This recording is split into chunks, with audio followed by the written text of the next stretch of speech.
taariikh nololeedkayga haddii aan axmedow kaaga warramo qadar dugsiga hoose waxaan ka galay magaalo laydhaaho togwajaale oo ku taalla suuhdinta u dhaxaysa etoobiya iyo somalilan wiil yar baan ahaa laakiin maan ka iman baadiye goortaase waxaan ka imid magaalada burco aan qur-aanka ku soo dhigtadoo aan la joogay walaashay oo halkaasi guri ku lahay marka aan qur-aankii dhigtay ee aan ka imid waxaan dabadeetana noqday in aan la igu daro dugsiga oo ahaa wakhtigaasi ama iskuulka oo wakhtigaas sida loo helayo aad iyo aad u adkayd markaasaa arooraha ka mid ah ayaa magaaladii togwajaale layidhi waxaa laga qorayaa iskuul aabbahay iyo hooyaday waxay ahaayeen reer baadiye hase yeeshee gabdho aan walaalannahay ayaa guntiga dhiisha iskaga dhigay in aan anigu noqdo qoyskayaga qofkii ugu horreeyey ee iskuulkaasi gala qur-aanka waan iqiinay layn baa la istaagay shaarkaygu wuu caddaa oo waxa aad moodaysa ilaan burcaan ka imida nin magaalo inaan wakhtigaasi u dhigna farxaddayda maan qiyaasi karayn mustaqbalkayguse wuxuu ku dambayn doono maan garanayn lay qor qul acuudu birabbinaas lay weydii korka ka akhriyey sacabkana la iigu dhufay dugsiga togwajaale qof la qoro aniga ahaa qofkii koowaad markaasaa nambarradii laysa siinayey nambar wan baa laysiiyey haddii nambar wan laysiiyey dugsigaasi intaan ku jiray oo ilaa iyo aqalka saddexaad wakhtigaa la socon jiray elementarina loo bixiyey ama dugsiyada hoose nambar wankana kamaan dhici jirin haddaan wan ahaa wanun baan iskuulkana geli jiray ka tegey waxaan u anbabaxay inaan dugsiyada dhexe galo oo ah magaalada gabiley in laygeeyo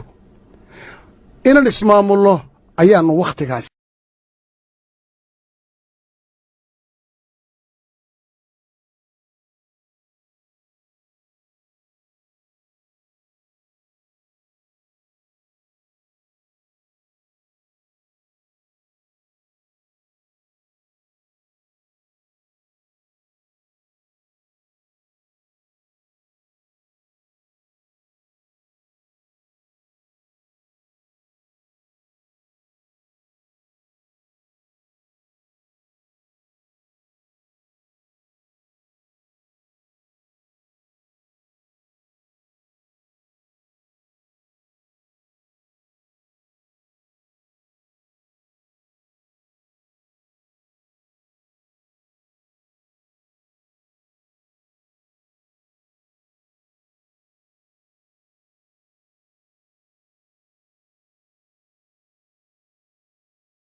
ay ahayd halkaynu halkan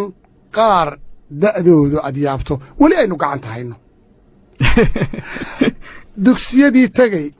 meelanan garanayn oo ah gebili tegey oo igu fogayd aniga wakhtigaa baabuurra ma jiraan wakhtiyada qaarkood waannu u soo lugayn jirnay in ku dhow 20 kilomitir inaannu soo gaadhno ilaa iyo aqalka 7 ayaan dugsigaasi dhistay aan dhiganayey waxaana noqday qofkuwaasi markaasi nimanka mas-uuliyiinta dugsiga ka ah iyadoo laysku diyaarinayo marba qofka mas-uuliyaddiisu siday tahay kubadda waan ku wanaagsanaa runtii gaar ahaanna marka adeegto meelaha qaarkood kubaddaasi ka soko waxaan ahay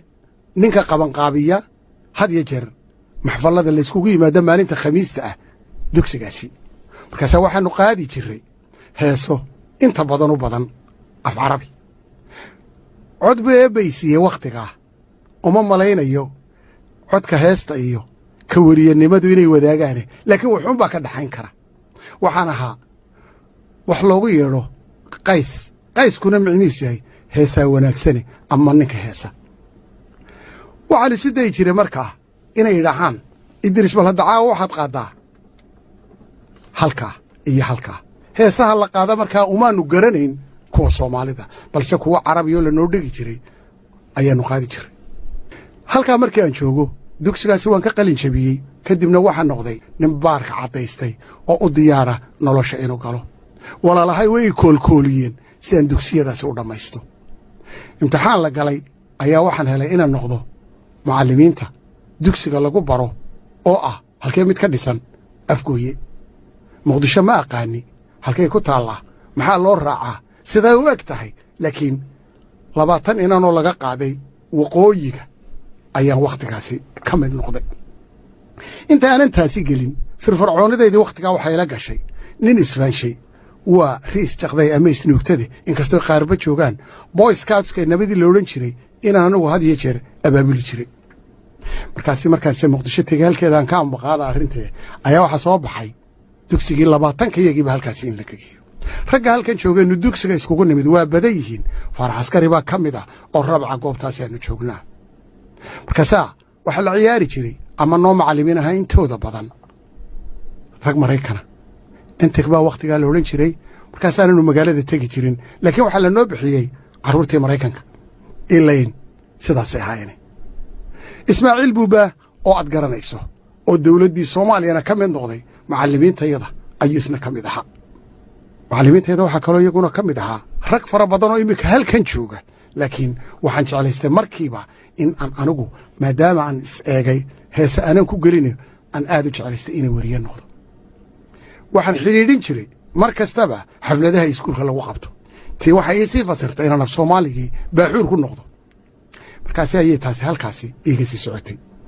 dugsigii 3 sannadood ayaan dhiganayay macallinimaan u soo baxay xamar baa lana geeyey halkee la ii geeyey cajaa'ib meelanan ilaabay iskuulka la baxay 1 luuliyo ama julaay brima luuliyo oo 900 oo hablood ay dhigtaan ayaan dabadeetana macallin ka noqday anigoo dhallinyara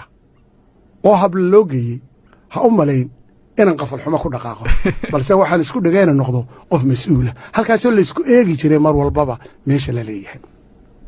muddo 2 sannadood ayaan halkaa ka shaqayn jiray anigoo qaata 360 shilinoo kolkaasi lacag fara badan u dhignaa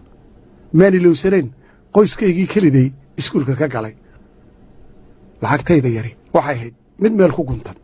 mar walbaba balse taariikhii soo socotay niyaddayda iyaday ku jirto in aan markaasiba qaato oo aan maxay qaato idaacadda inaan ku beero ayaan dabadeetana waxaan u tegey wasaaradda tacliinta anigoo ka shaqeeya wasaaradda warfaafinta ayaan ugu imid markaa wasaaradda warfaafinta waxaan ugu imid siciid cadaani oo iminka madaxtooyada joogay waxaan ugu imid idris xasan deeriye oo magaalada london degan waxaan ugu imid axmed ismaaciil samatar oo professorka jooga ah waxaan ugu imid rabax sidaasa cabdi xaaji gobdoon oo aad og tahay oo isaguna ah afhayeenka dowladda soomaaliya rag sidaas ayaan ugu imid waxaan ugu imid nin la idhaaho xuseen oo isaguna b b c da ka shaqayn jiray oonu saaxiibbannahado aad iyo aad tababarkayga wax ku lahaa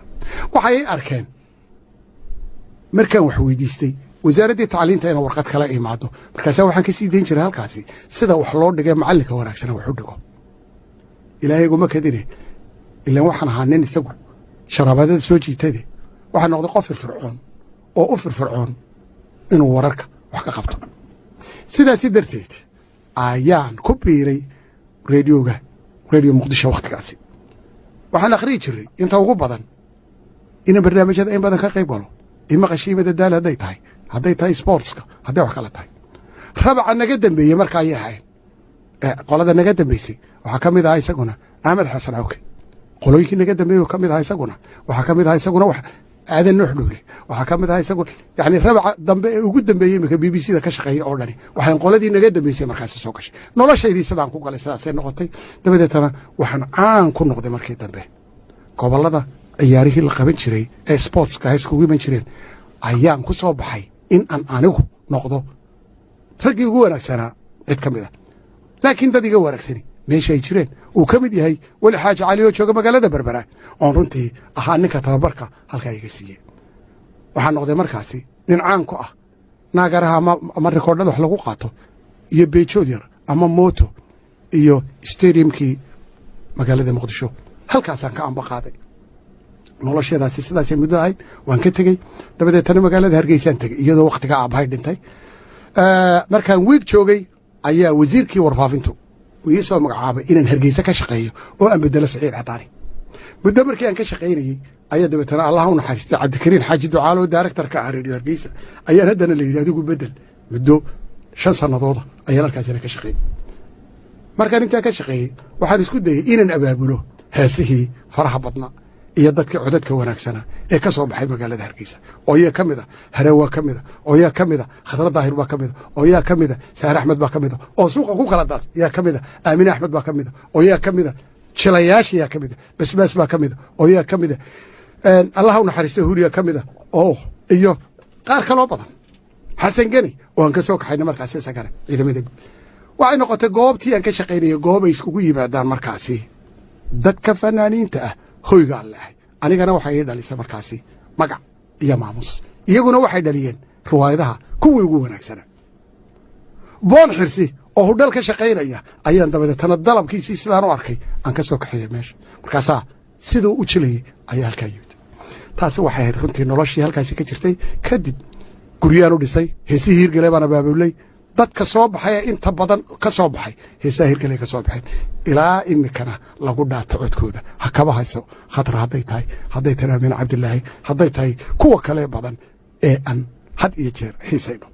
muddadii aan intaasi joogay kadib golaha martida iyo madadaalada ee hargeysa ka dhisnaa ayaan dabeetana director ka noqday waxaan soo saaray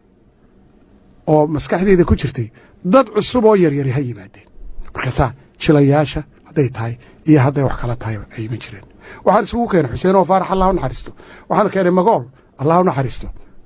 iyo kuwa kale oo cabdilaahi qarshe allah u naxariisto markii aan abaabulayay tiyaatarkaasi inuu noqdo mid lagu soo hoydo oo ay iskugu yimaadaan dadka fanaaniintii dawladdii wakhtigaasi jirtay runtii si laxaad leh ayaan qaybtayda uga bugtay